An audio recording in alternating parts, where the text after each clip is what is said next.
Um alerta da Faculdade de Medicina Veterinária e Zootecnia da USP. A febre Potomac, que era desconhecida no Brasil, chegou ao país vinda dos Estados Unidos e ataca cavalos no estado de São Paulo.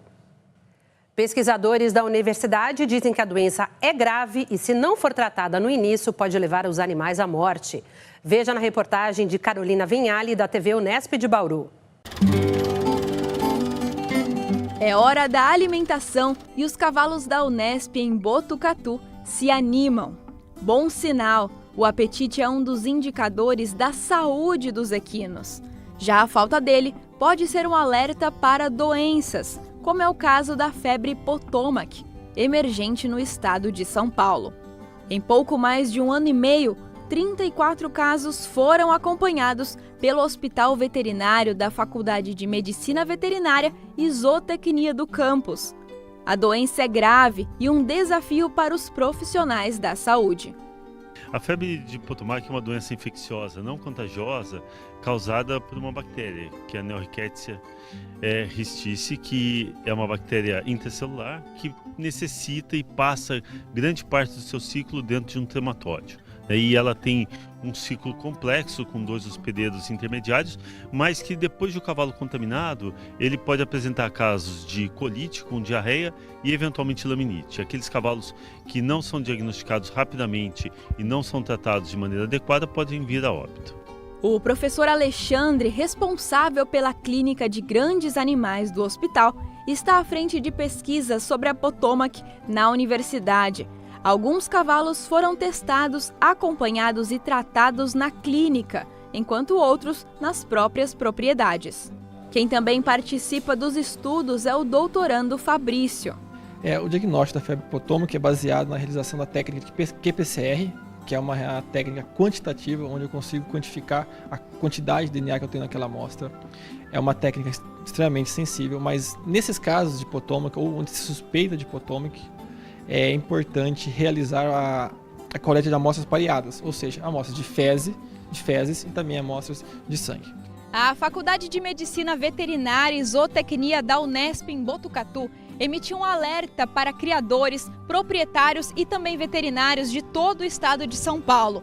O motivo da preocupação é que essa doença não é comum aqui no território paulista. A doença febre Potomac foi diagnosticada pela primeira vez nos Estados Unidos em 1979, na região do rio Potomac, e é daí que vem o nome da doença. Essa enfermidade no Brasil já foi diagnosticada no Sul e também no Rio de Janeiro. Ela é uma enfermidade que ela causa um sinal que é muito comum, que é a diarreia, né? E existem várias causas de diarreia nos cavalos adultos, vários tipos de bactérias e vírus, só que cada uma delas tem um tratamento específico. O que acontecia até então é que o agente etiológico do Potomac, ele não estava sendo incluído no diagnóstico diferencial. Então, muitos casos que eventualmente podem ser de diarreia causada pela Neorickettsia não estavam sendo diagnosticados. Então, o objetivo principal é falar para os colegas que a Potomac é um diagnóstico diferencial importante em caso de colite, diarreia, consequentemente, e laminite, e que ele deve ser realizado o mais precocemente possível porque o tratamento é bastante eficaz. Então, o tratamento consiste na administração do antimicrobiano específico, então é importante a gente se atentar a identificar essa doença e posteriormente realizar o tratamento com esse antimicrobiano. Além disso, essa doença ela acarreta outras alterações como desidratação, decorrente da perda de líquidos, também tem a febre. Então nessas situações a gente pode adotar um tratamento sintomático, correção de fluidoterapia e outras ações para minimizar esses danos. O ciclo de transmissão da Potomac é complexo. Os cavalos são considerados hospedeiros acidentais da doença, após ingerirem a bactéria Neorickettsia rhistice. A bactéria ela sobrevive todo o tempo dentro de um trematóide. Tá? Esse trematóide ele parasita alguns hospedeiros. Então, num primeiro momento, nós temos aí hospedeiros que a gente pode chamar de hospedeiros definitivos ou que podem manter a infecção. Então, neles, você tem o trematóide adulto que elimina ovos contaminados por essa bactéria. Então, quem são esses hospedeiros que mantêm o ciclo? Eventualmente aves, morcegos e eventualmente alguns roedores são considerados importantes nesse ciclo. A partir do momento da eliminação do ovo, Esse ovo vai dar origem a um novo trematóide, mas ele vai infectar moluscos.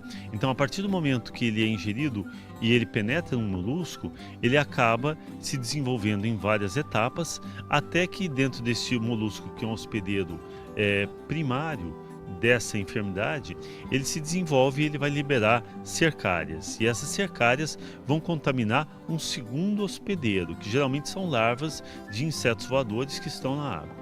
A partir do momento que ela infecta esses insetos voadores, ela se desenvolve em novas etapas e geralmente o cavalo se contamina ao ingerir esses insetos em locais que você tem água.